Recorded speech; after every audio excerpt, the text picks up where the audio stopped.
Now we have another fight brewing. We got a Homeland Security partially shut down.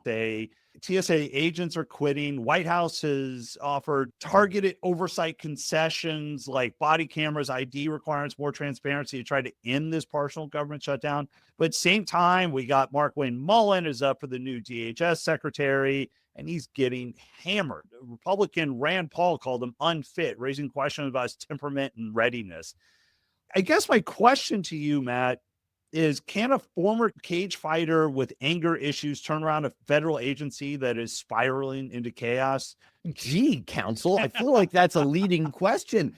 I definitely think that Americans agree that we need to lower the temperature on everything happening with Homeland Security, immigration, ICE, and the best way to do that is to introduce someone with anger management issues and a proclivity for face punching.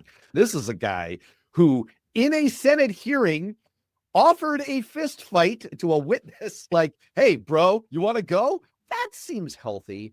This comes against a backdrop of a shortfall of officers at TSA of anywhere between 3,000 and 6,000, particularly acute at major hubs as the DHS funding standoff continues.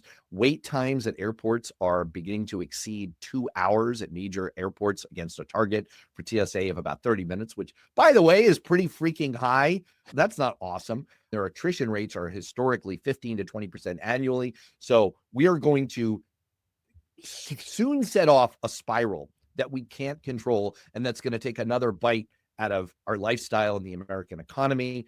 This is not necessarily a prescription for progress. That said, lest we risk being too dour, Senator, I guess soon to be Secretary Mullin, has indicated some openness to some of Democrats' demands for reforms in the way ICE does business. He may actually be a credible change agent. He has drawn praise from some Democratic senators. So maybe there is a sliver of hope here that he will be the perfect person to break the impasse. It's a thing that really doesn't get enough conversation here. It is going to be Republicans that get blamed for this. We're going to try our damnedest to pin this on the Democrats.